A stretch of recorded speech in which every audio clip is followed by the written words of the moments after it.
स्वागत है आपका। आपके साथ मैं हूं स्टेश नैन मोर। बुलेटिन की शुरुआत करेंगे बड़ी खबर के साथ। गुरुग्राम से बड़ी खबर, जहां एक बार फिर से खुले में नमाज को लेकर बवाल हो गया। एक बार फिर नमाजी और हिंदू नेता आमने सामने आ गए। पुलिस ने कुछ लोगों को हिरासत में भी लिया है। सेक्टर 37 में पुलिस के सामने ही ये प्रदर्शन हुआ। मौके पर पहले से पुलिस मौजूद थी, क्योंकि हर शुक्रवार को जुमे की नमाज के वक्त ऐसे ही हालात यहां पर पिछले कई दिनों से बन रहे थे। एक बार फिर से खुले में नमाज को लेकर ये बवाल हुआ है। नमाजी और हिंदू नेता आमने सामने आ गए। पुलिस ने इस उपद्रव के बाद, इस हंगामे के बाद कुछ लोगों को हिरासत में भी लिया। सेक्टर 37 में पुलिस के सामने ही ये दो धड़े आपस में भिड़े थे। जमकर हंगामा यहां पर हुआ। मौके पर पहले से पुलिस मौजूद थी और कुछ लोगों को पुलिस ने हिरासत में भी लिया। नमाजी और हिंदू नेताओं की तस्वीरें हम आपको दिखा रहे हैं। एक तरफ जहां खुले में कुछ लोग नमाज अदा कर रहे हैं, दूसरी तरफ हिंदू समाज के, हिंदू संस्थाओं के लोग इसका विरोध कर रहे हैं। नारेबाजी की गई, हंगामा खूब हुआ। एक बार फिर से खुले में नमाज को लेकर गुरुग्राम में सेक्टर 37 में ये बवाल। एक्सक्लूसिव तस्वीरें आपको टीवी स्क्रीन पर दिखा रहे हैं, कैसे यहां पर हालात काफी तनावपूर्ण हो गए थे। शुक्रवार को एक बार फिर से नमाजी खुले में नमाज अदा कर रहे थे। इस पर पहले से ही हिंदू संगठन आपत्ति जता रहे थे। उनका मानना है कि जब प्रशासन ने जगह चिन्हित कर रखी है, उसके बाद भी ये लोग कहीं पर भी खुले में नमाज क्यों करते हैं। इस बात को लेकर कई दौर की दोनों पक्षों में प्रशासन के साथ बातचीत हुई, लेकिन हर बार कुछ यूं ही हंगामा शुक्रवार को देखने को मिलता है। आज भी गुरुग्राम में नमाज को लेकर ये बवाल, जिसकी तस्वीरें हम आपको टीवी स्क्रीन पर दिखा रहे हैं, कैसे यहाँ पर बड़ी तादाद में दो समुदाय के लोग इकट्ठा थे, आमने सामने थे। पुलिस पहले से मुस्तैद थी, क्योंकि ये पहली बार नहीं हुआ है कि यहाँ पर तनाव हुआ है खुले में नमाज को लेकर। इससे पहले भी होता रहा है। प्रशासन ने कई दफा बीच बचाव किया, लेकिन मामला शांत नहीं हुआ और ना ही खुले में नमाज के लिए जगह चिन्हित करने के बाद ये मामला सुलझ पाया है। ऐसे में आज एक बार फिर से कैसे यहाँ पर तनावपूर्ण माहौल हुआ, आपको एक्सक्लूसिव तस्वीरें दिखा रहे हैं न्यूज़ 18 पर, जहां आप ये तादाद देख सकते हैं। एक तरफ नमाज के लिए लोग पहुंचे थे मुस्लिम समुदाय के, दूसरी तरफ हिंदू संगठन के, संस्थाओं के लोग जो इस बात पर आपत्ति जता रहे हैं कि विशेष समुदाय विशेष को इस तरीके से खुले में नमाज नहीं करनी चाहिए।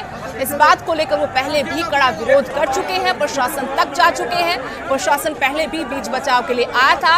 इस पूरे विवाद का हल निकालने की कोशिश की गई थी, लेकिन बात नहीं बन पा रही और अंदेशा पहले से था कि कुछ ऐसा माहौल ना हो, तो पुलिस मुस्तैद थी। पुलिस की मौजूदगी में ही ये बवाल हुआ। तादाद आप लोगों की देख सकते हैं और पुलिस की मुस्तैदी भी। पुलिस ने हालांकि आज एक बार फिर से बवाल होने के बाद कुछ लोगों को हिरासत में जरूर लिया है।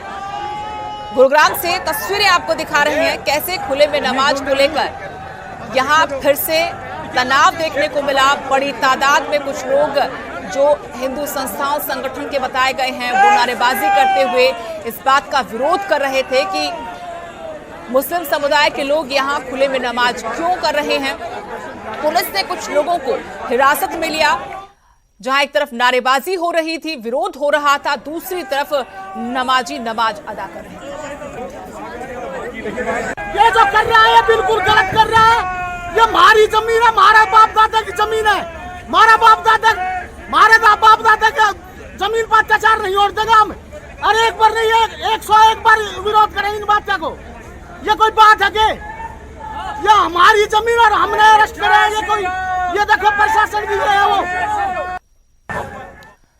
गुरुग्राम से मेरे सहयोगी धर्मवीर शर्मा जुड़ गए और जानकारी अपडेट लेंगे। धर्मवीर, लगातार ये मामला गरमाया हुआ है कि खुले में नमाज को लेकर हिंदू संगठन विरोध करते हैं और बात बन नहीं पा रही। प्रशासन क्या कर रहा है? ये विवाद आखिर क्यों बार बार हर शुक्रवार को जुम्मे की नमाज के वक्त देखने को मिलता है? देखिए, 2018 में इसकी शुरुआत हुई थी और उस वक्त जो एक तरह से प्रशासन की तरफ से 37 जगह चिन्हित की गई थी, लेकिन अब लगातार विरोध इस बात का है कि गुरुग्राम में कहीं भी खुले में नमाज नहीं पढ़ने दी जाएगी। ये चेतावनी लगातार जो हिंदू संगठन है वो दे रहे हैं। जबकि मुस्लिम समुदाय के जो लोग हैं, उनका ये तर्क है कि उनके पास वक्फ बोर्ड की जो जमीन है उसके ऊपर या तो अवैध कब्जे हैं या फिर उन्हें मस्जिद बनाने की इजाजत नहीं मिली है। इसलिए उनकी मजबूरी है उन्हें खुले में नमाज पढ़ने दी जाए। तो ये जो जगह है ये उनका साथ में ये भी कहना है मुस्लिम समाज का कि वो किसी भी रास्ते को नहीं रोक रहे हैं, उससे लोगों को आवाजाही में दिक्कत नहीं हो रही है, बल्कि जहाँ वो नमाज पढ़ते हैं वो पार्किंग का एरिया होता है या फिर पार्क का एरिया होता है, और उन्हें सिर्फ और सिर्फ आधे घंटे के लिए वो जगह चाहिए होती है, इसलिए प्रशासन उसे वो जगह प्रोवाइड करवाए। तो आज जहाँ पर ये नमाज हो रही थी सेक्टर 37 में, ये भी सेक्टर 37 थाने के सामने का पार्किंग का एरिया है जहाँ होती है, लेकिन पिछले 3 बार से लगातार यहाँ भी हर शुक्रवार को हिंदू संगठन इसका विरोध कर रहे हैं। यहाँ तक प्रशासन की बात है, कई दौर की बातचीत इन दोनों संगठनों के बीच में हुई है, चाहे मुस्लिम समुदाय के लोग हों चाहे फिर हिंदू संगठन के लोग हों, लेकिन अभी तक कहीं भी एक जो बातचीत है वो सार्थक कहीं नहीं पहुंची है कि कोई सहमति आपस में बनी हो कि कहाँ नमाज पढ़ी जाएगी कहाँ नहीं पढ़ी जाएगी। तो ये भी कहीं ना कहीं असमंजस की स्थिति है कि प्रशासन जो है वो इस पूरे मामले पर चुप्पी साधे हुए है। मीटिंग उसकी जरूर हुई है, लेकिन अभी तक आधिकारिक तौर पर मीडिया में भी इस तरह की कोई जानकारी प्रशासन की तरफ से नहीं दी गई है कि उन्होंने इस दिशा में क्या कदम उठाए हैं या फिर यूं कहें कि कौन सी लेकिन जो माहौल आज बना था धर्मवीर, यहाँ पर काफी तनाव था और यहाँ बवाल और ज्यादा हो सकता था, कोई अनहोनी हो सकती थी, अप्रिय घटना घट सकती थी। उसके बाद भी प्रशासनिक अधिकारियों की चुप्पी कई सवाल खड़े करती है कि आखिर इतने गंभीर समस्या का हल क्यों नहीं किया जा रहा, क्यों दोनों पक्षों को फिर से बैठाकर कोई स्थायी हल इसका निकाला जाए। बिल्कुल, देखिए आज की जो स्थिति थी वो काफी अग्रसर थी। एक तरह से हम ये कह सकते हैं कि दोनों समुदाय के लोग इतने ज्यादा एक दूसरे के आमने सामने थे कि वहां पर कुछ भी हो सकता था, झगड़ा भी हो सकता था, लेकिन उसी वक्त तुरंत जो है गुरुग्राम पुलिस के जो जवान मौजूद थे उन्होंने कुछ लोगों को एक तरह से हिरासत में ले लिया, जो कि हिंदू संगठनों के जो लोग थे वहाँ विरोध के लिए पहुंचे थे, उनको हिरासत में ले लिया। और यही वजह रही कि जो टकराव की स्थिति है वो बच गई। लेकिन जिस तरह के आज हालात थे उससे ये लगता है कि अगर इस स्थिति को जल्दी नहीं संभाला गया तो आने वाले समय में दोनों समुदायों के बीच कहीं ना कहीं ये टकराव की स्थिति और गंभीर हो सकती है। तो ऐसे में प्रशासन को अब देखना होगा कि वो क्या कदम उठाता है और क्या इसका कोई स्थायी हल निकलता है या नहीं।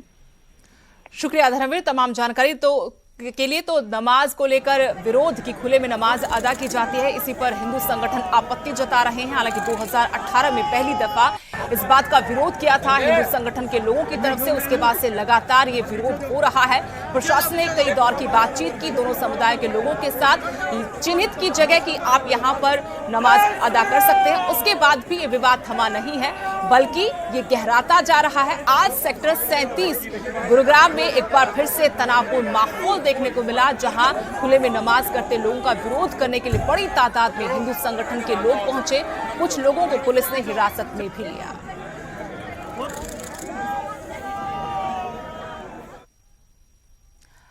अगली खबर का रुख करेंगे। करनाल के गोंदर गांव में मामूली कहासुनी में एक युवक की गोली मारकर हत्या कर दी गई। हत्या का आरोप गांव के ही पूर्व सरपंच के बेटे पर लगा है। बताया जा रहा है कि कल मृतक गोल्डी और पूर्व सरपंच के बेटे के बीच एक शादी समारोह में मामूली बात पर कहासुनी हुई थी। वहां तो दोनों के बीच समझौता हो गया, लेकिन आरोप है कि बाद में अजित ने गोल्डी को घर के बाहर बुलाकर अपने कुछ साथियों के साथ उसकी पिटाई की और बाद में गोली मारकर मौत की नींद सुला दिया। नहीं, पहली बार ही हुई जी, छोटी ही बात थी जी, कुछ भी बात नहीं थी। हमारा लड़का है जी, बिल्कुल पहले भी 307 302 ऐसे मुकदमे हैं जी उसके पास। कार्रवाई भी तक कुछ नहीं कार्रवाई हुई जी। नाजायज असला रखा जी, वो पहले भी बहुत सारे केस हैं उसके पास। तब आई नहीं हुई कोई। हम सर प्रशासन से मांग करते हैं कि इनको ज्यादा से ज्यादा सजा दे और ऐसे घिनौने अपराधी को बाहर घूमने की इजाजत। एक लड़का है जिसका नाम गोल्डी कुमार है, उसको किसी ने फायर करके घायल कर दिया है और वो एडमिट है हॉस्पिटल में। एक